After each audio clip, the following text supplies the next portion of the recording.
پانچواں پارہ ہے سورہ نساء، اور پانچویں پارے کے 2 رکوع مکمل ہو چکے، تیسرا رکوع جاری تھا تیسرے رکوع کی تیسری آیت سے، اور آیت نمبر ہے 36 سورہ نساء کی آیت نمبر 36۔ اعوذ باللہ من الشیطان الرجیم، بسم اللہ الرحمن الرحیم، واعبدوا اللہ ولا تشرکوا به شیئا وبالوالدین احسانا وبذی القربى واليتامى والمساکین والجار ذی القربى والجار الجنب والصاحب بالجنب وابن السبيل وما ملكت أيمانكم إن الله لا يحب من كان مختالا فخورا۔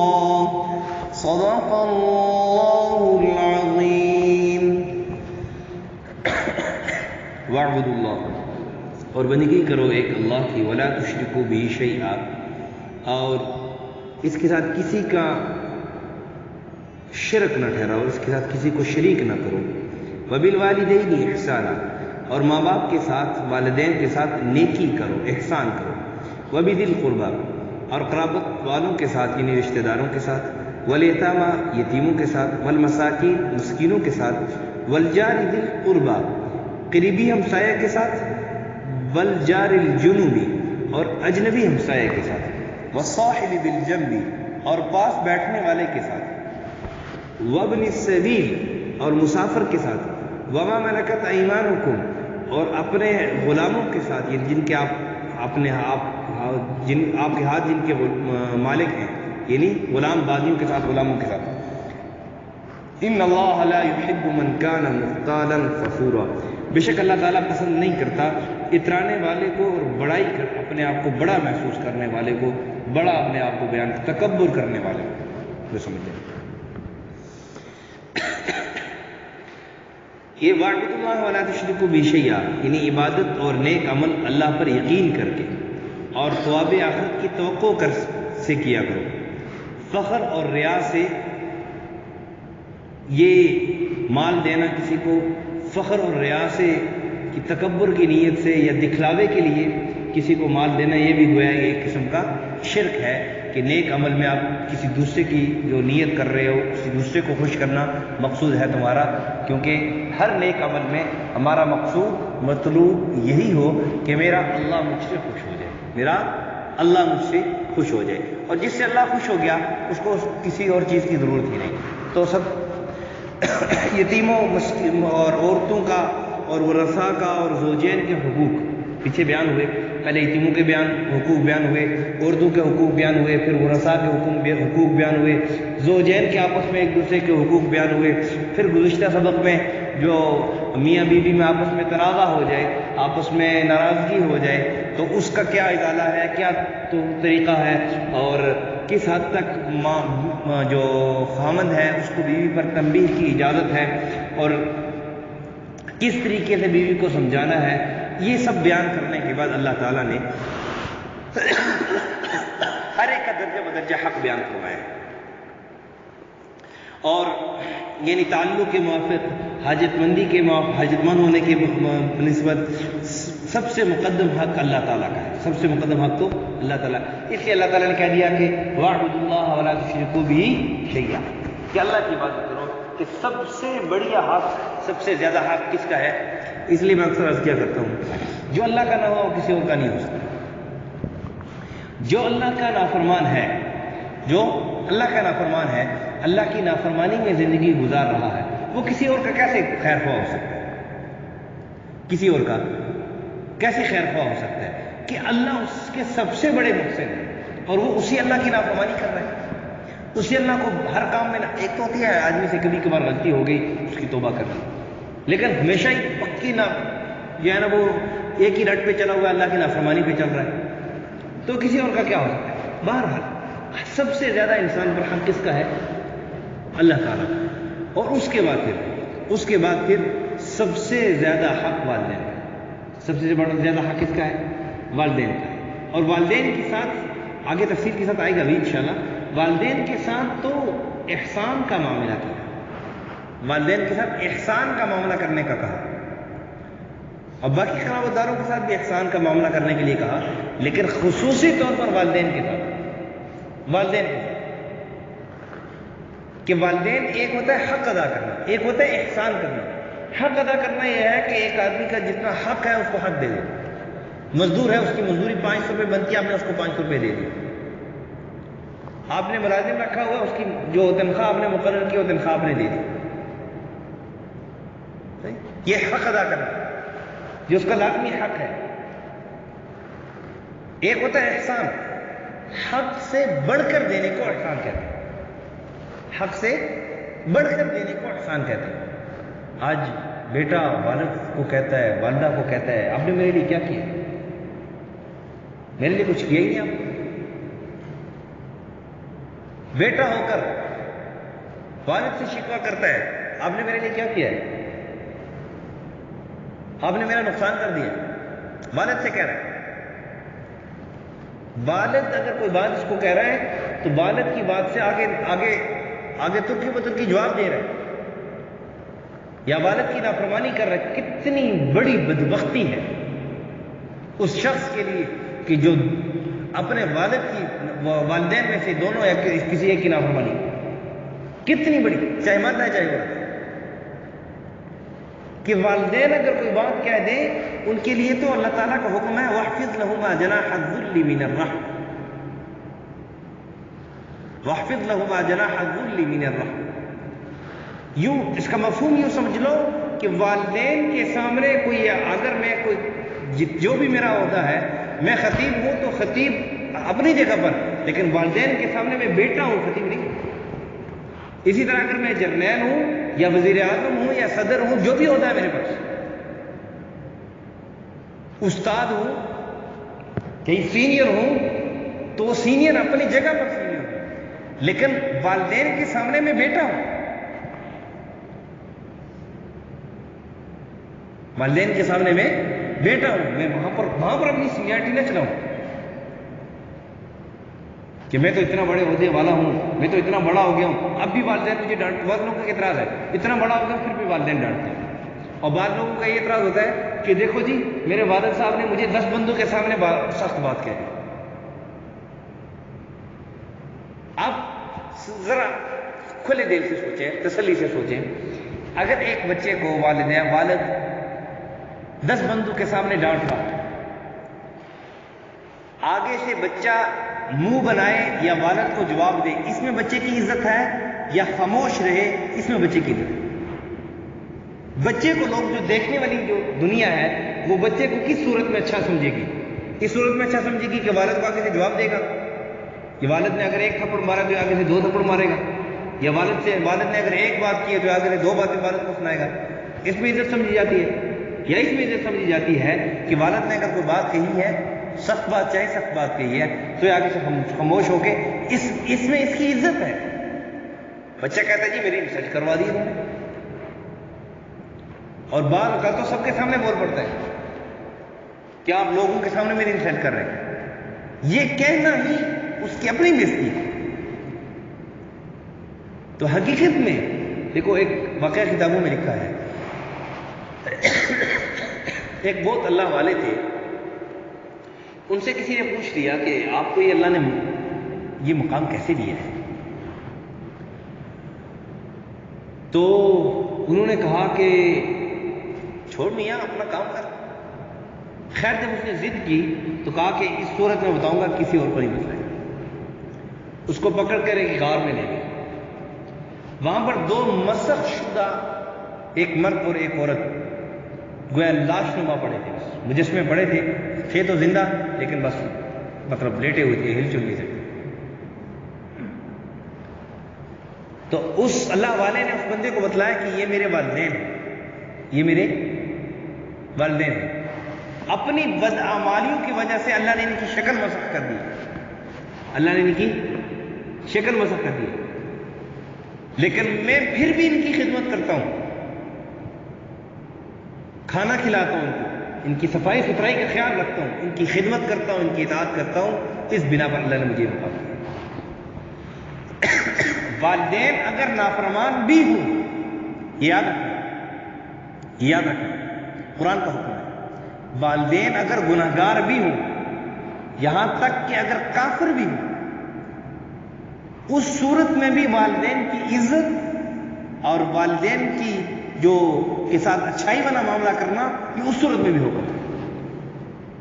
ہاں صرف اتنی بات یہ ہے کہ اگر وہ آپ کو کفر کی طرف بلائیں، اس صورت میں ان کی اتباع جائز نہیں، لیکن اس صورت میں بھی اتباع جائز نہیں ہے، ان کی بات ماننا جائز نہیں ہے، بدتمیزی کی پھر بھی اجازت نہیں ہے۔ یہ میں نہیں کہہ رہا، قرآن کہہ رہا ہے، وَإِن جَاهَدَاكَ عَلَىٰ أَن تُشْرِكَ بِي مَا لَيْسَ لَكَ بِهِ عِلْمٌ فَلَا تُطِعْهُمَا وَصَاحِبْهُمَا فِي الدُّنْيَا مَعْرُوفًا۔ سورہ لقمان اٹھا کے پڑھ لیں۔ اگر وہ آپ کو شرک کی طرف بلائیں، نافرمانی کی طرف بلائیں، پھر بھی ان کی اطاعت تو نہ کرو، لیکن وَصَاحِبْهُمَا فِي الدُّنْيَا مَعْرُوفًا، دنیا میں ان کے ساتھ اچھے طریقے سے۔ وَبِالْوَالِدَيْنِ إِحْسَانًا۔ آج بہت بڑا المیہ ہے کہ بیٹا تھوڑا سا پڑھ لکھ جاتا ہے، تھوڑا سا اس کو پر لگ جاتے ہیں، تھوڑا سا پیسے کمانے لگتا ہے تو والد کو آگے سے جواب دیتا ہے، والدہ کو آگے سے جواب دیتا ہے، نافرمانی کرتا ہے۔ اور اگر کہیں والد کو بات کہہ دیں، کسی بات سے منع کر دیں، تو اس بات پہ اس کو غصہ آتا ہے۔ یہ غصے کا آ جانا، چاہے اظہار نہ کرے، یہی نافرمانی ہے، یہی انسان کی بدبختی کی نشانی ہے۔ معذرت کے ساتھ ذرا سخت لفظ ہے، لیکن والدین کی بات پر کسی کو غصہ آ جانا، یہی انسان کی بدبختی کی نشانی ہے، یہی انسان کی بدبختی کی نشانی۔ کیا خیال ہے؟ اور یہ عام ایشو ہے۔ دیکھیں نا، اگر ہم جس ادارے میں رہتے ہیں، ہمارا بڑا اگر کسی کو چھوٹے کو کوئی حکم دے، آرڈر دے، اب وہ آرڈر چاہے سخت ہو، لیکن اس کے لیے آگے کیا حکم کیا ہے کہ وہ آرڈر مانے، اور آگے سے وہ منہ بنا لے، غصے کا اظہار زبان سے تو نہیں کر رہا، لیکن آگے سے منہ بنا لیا اس نے، اس کو غصہ آ گیا، اور سینئر کو پتہ چل گیا کہ میری بات کو اس نے مائنڈ کیا اور اس پہ اس کو غصہ آ گیا، تو کیا خیال ہے، اس کو معاف کر دے گا یا اور سزا دے گا؟ یہی رول ریگولیشن ہے نا کہ سینئر اس کو اور غصہ کرے گا اور اس کو سزا دے گا۔ کیوں کہ اس نے سینئر کی بات کو پہ غصہ کھایا، چاہے اظہار نہیں کیا۔ تو والدین اگر کوئی بات کہیں، چاہے اس کا فائدہ ہمارے سمجھ میں آ رہا ہو یا ہماری سمجھ میں نہ آ رہا ہو، ہماری ذہن، ہمارا عقل اس کو تسلیم کرے یا نہ کرے، لیکن اگر والدین نے حکم دے دیا اس کا اسی وقت ماننا ضروری ہے۔ اور یہ بات پکی ٹھکی ہے کہ والدین کبھی بھی کسی ایسی بات کا حکم آپ کو نہیں دیں گے کہ جس سے آپ کا نقصان ہو، چاہے دنیاوی اعتبار سے ہو چاہے اخروی اعتبار سے۔ یہ ہماری عقل، ہماری سوچ اس کو سمجھ نہیں ہے، ہم اس کو ہماری سمجھ میں نہیں آنے والی بات ہے۔ اس لیے من مان کے وہ والدین حکم دیں، بس صرف اتنا دیکھو کہ ناجائز بات کا حکم دیں وہ نہ مانو، جائز بات ہو، آپ کی سمجھ میں فائدہ نظر آ رہا ہو یا نہ آ رہا ہو، ان کی جائز بات ماننا یہ ضروری ہے اور واجب ہے۔ اور دیکھو نا، اللہ نے کہا ہے کہ میری رضا والد کی رضا میں ہے، اور میری ناراضگی، میرا غصہ والد کے غصے میں ہے۔ جس سے والد ناراض ہو وہ کہ میں اللہ کو خوش کر دوں گا، اللہ میرے مجھ سے پوچھو دے گا، یہ اس کی خام خیال ہے۔ جب تک والد کو راضی نہیں کرے گا، اللہ بھی اس سے راضی نہیں ہوگا۔ جب اللہ راضی نہیں ہوں گے، پھر جنت کے جو ہے نا وہ خواب ہی دیکھے گا، ملے گی کچھ نہیں۔ چاہے جتنی مرضی تہجد پڑھ لے، جتنا مرضی قرآن پڑھ لے، جتنی مرضی اعمال کرے، لیکن کسی جائز بات کی وجہ سے اگر اس کا والد اس سے ناراض ہے، اس کا کوئی عمل قابل نہیں۔ صاف بات ہے، اللہ سے راضی نہیں ہوں گے۔ نمازیں کس لیے پڑھتے ہیں؟ اللہ راضی ہو جائے، اس لیے پڑھتے ہیں نا۔ قرآن کس لیے پڑھتے ہیں؟ اللہ راضی ہو جائے۔ تہجد کس لیے پڑھتے ہیں؟ اللہ راضی ہو جائے۔ روزے کس لیے رکھتے ہیں؟ اللہ راضی ہو جائے۔ حج عمرہ کس لیے کرتے ہیں؟ مقصود کیا ہے؟ اللہ راضی ہو جائے۔ بنیادی چیز واقعہ مشہور ہے نا، ایک والدہ جو ہے وہ بیمار تھی، تکلیف میں تھی، بیٹے کو بلایا، بیٹا نفل پڑھ رہا تھا، بیٹے نے کہا کہ والدہ ویسے ہی شاید آواز دی ہو بیٹے نے کسی کام کے لیے، تو میں نفل پڑھ کے تو یہی نافرمانی کی نیت بھی نہیں کی، نفل پڑھ کے تو چلا جاؤں گا والدہ کے پاس. والدہ نے زیادہ شاید تکلیف کی تو اس کی زبان سے بددعا نکل گئی کہ اللہ تجھے بدنام لڑکی کے ساتھ بدنام کرے. ابھی اس نے سن لی, اس کو پتا تھا کہ والدہ کی بددعا یہ قبول. خیر کچھ دیر یا کچھ دن گزرے تو ایک بدنام لڑکی نے بیٹا دیا. اس کے ہاں بیٹا ہے, بچہ ہے, بچی ہوئی جس کی ابھی تک شادی نہیں ہوئی. تو لوگوں نے اسے پوچھا بھائی یہ کس کا بچہ ہے؟ اس نے اسی لڑکے کا نام بتا دیا, جھوٹی میں اسی کا لڑکے کا نام بتا دیا کہ یہ اس کا بچہ ہے, اس نے میرے ساتھ زنا کیا ہے, یہ اس کا بچہ ہے. لوگ اس کے پاس آ گئے.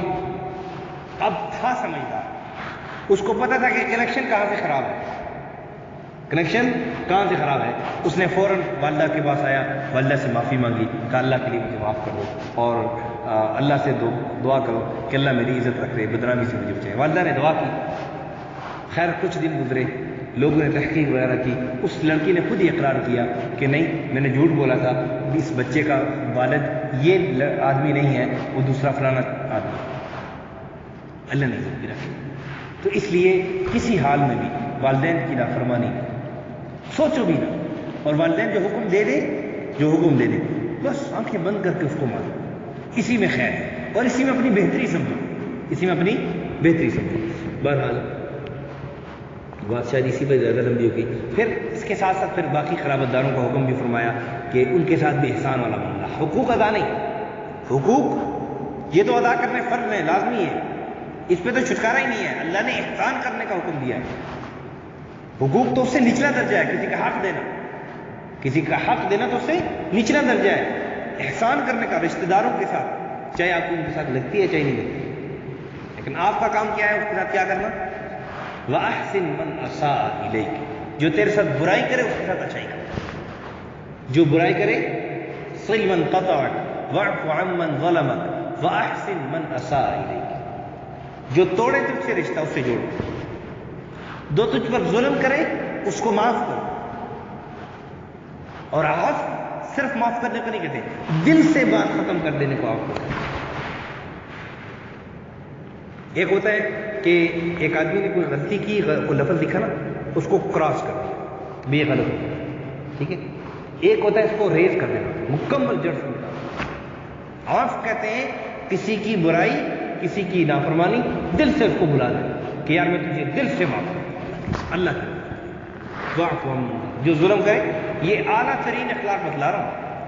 اور کہا وَأَحْسِن مَنْ أَسَاءَ, جو برا کرے, چاہے رشتے دار کے ساتھ برا کر رہا ہے, لیکن تیرا کام یہ ہے کہ تیرے حقوق جو تیرے ذمہ ہیں وہ حقوق بھی ادا کرو, اس کے ساتھ اچھائی, برابر اچھائی کرتے رہو. پتھر بھی ہے نا, پتھر کتنا سخت ہوتا ہے, لیکن اس پر بھی جب پانی کا قطرہ پڑتا رہتا ہے, ٹپ ٹپ ٹپ ٹپ ٹپ کرتا رہتا ہے, تو وہ پتھر میں بھی سوراخ کرتا ہے. رشتے دار ظلم کر رہا ہے, اس کا اچھائی کرتے رہو. انشاءاللہ ایک دن ایسا آئے گا کہ وہ خود آپ کے پاؤں پر, یار میں اتنا برا تھا, تم میرے ساتھ اتنا اچھا کرتا. بہرحال والیتامی, اور یتیموں کا کیا حقوق ہے پیچھے گزر چکے. والمساکین, اور فقیروں کے. فقیروں میں دو آدمی داخل ہیں, دو قسم کے. والذین فی اموالہم حق معلوم للسائل والمحروم, سائل اور محروم. سائل کہتے ہیں جو سوال کرنے والے, اللہ کے نام پہ دے دو, اللہ کے نام پہ دے دو. ان میں بعض مستحق بھی ہوتے ہیں, بعض غیر مستحق بھی ہوتے ہیں. ایک ہوتے ہیں محروم, سفید پوش, بالکل سفید کپڑے پہنے ہوئے ہیں, کبھی کسی کے سامنے اپنی حاجت ظاہر نہیں کی, کبھی کسی سے مانگا نہیں, لیکن حقیقت میں ان کے گھر کب فاقے چل رہے ہیں, ان کے گھر میں پریشانی. ایسے لوگوں کو ڈھونڈ کے دینا یہ زیادہ ثواب ہے. بہرحال والجار ذی القربى والجار الجنب, اس کے دو معنی ہیں. ایک جار ذی القربى کا مطلب یہ ہے کہ آپ کا پڑوسی ہے اور رشتہ دار بھی ہے, اس کا زیادہ حق ہے بنسبت اس کے کہ آپ کا پڑوسی ہے اور رشتہ دار نہیں ہے. والجار ذی القربى کا دو معنی ہے. ایک یہ کہ آپ کا پڑوسی ہے اور رشتہ دار بھی ہے, اس کا ڈبل حق ہے, زیادہ حق ہے بنسبت اس پڑوسی کے کہ جو پڑوسی تو ہے آپ کا لیکن آپ کا رشتہ دار نہیں. اور کہا والجار الجنب, اور اجنبی ہمسایہ, اس کا بھی حق ہے. یہ بالترتیب حق بیان کر رہے ہیں. پہلے والدین, سب سے پہلے حق اللہ کا, پھر والدین کا, پھر رشتہ داروں کا, پھر یتیموں کا, پھر مسکینوں کا. مسکینوں میں نے دو بتلائے. والجار ذی القربى, قریبی رشتہ دار, قریبی پڑوسی جو آپ کا رشتہ دار بھی ہو, پھر اس کا حق ہے. پھر کہا کہ والجار الجنب, آپ کا پڑوسی ہے اس کے بھی 2 معنی بنتے ہیں. آپ کا پڑوسی ہے رشتہ دار نہیں ہے. ایک آپ کا پڑوسی ہے لیکن دور کا پڑوسی ہے قریب کا پڑوسی نہیں ہے. اس کا بھی حق ہے, اس کے ساتھ بھی احسان کرنے کا حکم ہے. والصاحب بالجنب, جیسے دو بیٹھے ہو تو آپ کے جو قریب بیٹھا ہو, قریب بیٹھنے والا, یا دفتر میں آپ کے ساتھ قریب بیٹھتا ہے, ٹھیک ہے, یا آپ اسکول پڑھتے ہیں کالج پڑھتے ہیں آپ کے ساتھ قریب بیٹھتا ہے, یا آپ سفر کر رہے ہیں سفر کے دوران جو ہے وہ آپ کے ساتھ قریب والی سیٹ پہ بیٹھا ہوا ہے, ٹھیک ہے, یا آپ کہیں کھانا کھا رہے ہیں آپ کے ساتھ قریب والے آپ کے ساتھ پاس بیٹھا ہوا ہے. بہرحال ہر آپ کا جو قریبی بیٹھنے والا ساتھی اس کے ساتھ بھی احسان کرنے کا اللہ نے. کتنے اعلیٰ اخلاق اللہ نے بیان فرمائے ہیں. یہ اسلام کا حقیقی چہرہ ہے جو اللہ بیان فرمایا ہے. آج لوگ اسلام سے کیوں متنفر ہیں؟ ایک تو بنیادی وجہ مسلمانوں کا عمل ہے کہ مسلمان اس میں رکاوٹ بنے, اور دوسری وجہ کیا ہے؟ دوسری وجہ یہ ہے کہ لوگوں نے اسلام کا غلط چہرہ لوگوں کے سامنے پیش کیا ہے, کافروں کے سامنے پیش کیا ہے, جس کی وجہ سے اسے متنفر ہو رہے ہیں. ورنہ حقیقی چہرہ ابھی دیکھیں نا, اب دیکھیں کہ پاس بیٹھنے والا تھوڑی دیر کے لیے پاس بیٹھا ہے, اس کے لیے بھی اللہ کیا کہہ رہے ہیں اس کے ساتھ کیا کرو؟ جو احسان کرے گا تو پھر اس کے ساتھ ظلم کرے گا. جو پاس بیٹھنے والے کے ساتھ اللہ احسان کرنے کا حکم دے رہے ہیں, تو جو مسلمان اللہ کی مان کے چلتا ہوگا, حقیقی طور پر دین پر چلنے والا ہوگا, تو کیا کہہ رہا ہے؟ جو اللہ احسان کر رہا, جب احسان کر رہا ہو تو اس کی چوری کرے گا, جب احسان کر رہا ہو تو اس کے ساتھ ظلم کرے گا, اس کا حق چھینے گا, اس کا حق بھی دے گا, حق سے بڑھ کر اس کو دے گا. اور کہا کہ وابن السبیل, اور مسافر کے ساتھ بھی مسافر ہے اس کے ساتھ بھی احسان کرنے کا حکم ہے. اس کو ضرورت پڑ گئی, ضرورت مند ہے, اس کے پیسے گم ہو گئے, جو بھی ہے آپ سے جو ہو سکے آپ اس کی ہیلپ کرو, اس کی مدد کرو. وما ملکت ایمانکم, یہ آج کل تو ہے نہیں ہے, غلام یا باندی یعنی عورتیں یا مرد جو بھی ہوں ان کے ساتھ بھی احسان کرنے کا حکم ہے. آج کل یوں سمجھیں کہ ملازم جو آپ کے ملازم وہ ان کا باندیوں والا غلاموں والا حکم تو نہیں, لیکن چونکہ وہ بھی گھر کے کام کاج کرتے تھے, یہ بھی گھر کے کام کاج کرتے ہیں, تو ان کے ساتھ بھی احسان والا معاملہ, ان کے ساتھ بھی احسان والا حق ہے, وہ الگ چیز, حق تو ادا کرنا ہی کرنا ہے, احسان والا معاملہ کرنا ہے. اور کہا ان اللہ لا یحب من کان مختالا فخورا, جو اترانے والا ہو نا, یہ غریب ہے, اس کے ساتھ اس کے ساتھ تو میں سلام بھی نہیں کرتا, اب پاس بھی نہیں ہے, کوئی میرے سامنے نہ لاؤ اس کو, کوئی یہ کرو, کوئی تمہاری ضرورت کیسے ہوئی مجھ سے بات کرنے کی, تم وہ میرے فلانے سے بات کرو, میرے سے ڈائریکٹ بات مت کیا کرو. نہیں, اللہ کو ایسا شخص پسند نہیں, ناراض ہو, اللہ کو ایسا شخص پسند نہیں. اللہ کہتے ہیں کہ احسان والا معاملہ, سب کے ساتھ احسان والا معاملہ. تو آپ بھی انسان ہو, وہ بھی انسان ہے. آپ کو اللہ نے ذرا بڑا عہدہ دے دیا ہے تو کیا ہو گیا کہ آپ کے پاس امانت بھی زیادہ ہے, آپ سے پوچھ بھی زیادہ ہوتی ہے. جتنی اللہ زیادہ نعمتیں دیتے ہیں اتنی زیادہ پوچھ بھی ہوگی. اور اللہ فرماتے ہیں ان اللہ لا یحب من کان مختالا فخورا, اترانے والا اور بڑائی کرنے والا. میں تو بڑا آدمی ہوں, میں اس سے کیوں بات کروں, میں تو بڑا ہوں, میں مالدار ہوں, اس غریب سے میں کیوں بات کروں, اس غریب سے میرا کیا لینا دینا. نہیں, ان کے ساتھ بھی احسان کرنے کا حکم ہے. اللہ سمجھ عمل کی توفیق عطا فرمائے. واعبدوا اللہ ولا تشرکوا به شیئا, بندگی کرو اللہ کی اور اللہ کے ساتھ کسی کو شریک نہ کرو. وبالوالدین احسانا, والدین کے ساتھ احسان والا معاملہ کرو. وبذی القربى, اور قرابت داروں کے ساتھ, والیتامى, یتیموں کے ساتھ, والمساکین, فقیروں کے ساتھ, والجار ذی القربى, اور قریبی ہمسائے کے ساتھ, والجار الجنب, اجنبی ہمسائے کے ساتھ, والصاحب بالجنب, پاس بیٹھنے والے کے ساتھ, وابن السبیل, مسافر کے ساتھ, وما ملکت ایمانکم, اور اپنے غلام کے ساتھ یعنی باندیوں کے ساتھ. ان اللہ لا یحب من کان مختالا فخورا, اللہ تعالیٰ پسند نہیں کرتا اترانے والے کو اور بڑائی کرنے والے کو. الحمدللہ رب العالمین, والعاقبۃ للمتقین, والصلاۃ والسلام علی اشرف الانبیاء والمرسلین وعلی الملائکۃ المقربین وعلی عباد اللہ الصالحین. یا رب لک الحمد کما ینبغی لجلال وجہک وعظیم سلطانک. یا اللہ, سب کے صغیرہ کبیرہ گناہوں کو معاف فرما. اللہ آج تک ہم والدین کو ناراض کرتے رہے, یا اللہ ان کے سامنے اونچی آواز سے بولتے رہے, یا اللہ ان کی نافرمانی کرتے رہے. اللہ ہمارے جرم عظیم کو معاف فرما. آج سے ہم عزم کرتے ہیں کبھی والدین کے سامنے اونچی آواز سے نہیں بولیں گے. والدین جو کہیں گے ہر جائز بات والدین کی مانیں گے, دل و جان سے مانیں گے. کبھی ماتھے پر دل میں بھی برائی نہیں لائیں گے کہ والد میرے ساتھ کیا کر رہا ہے. جو ہر جائز بات والد والدہ کی مانیں گے, یا اللہ تو ہمیں اس کی توفیق نصیب فرما. یا اللہ سب کو دنیا اور آخرت کی کامیابی نصیب فرما, دنیا اور آخرت کی ناکامی سے سب کی حفاظت فرما. وصلی اللہ علی النبی الکریم محمد. جزاک اللہ.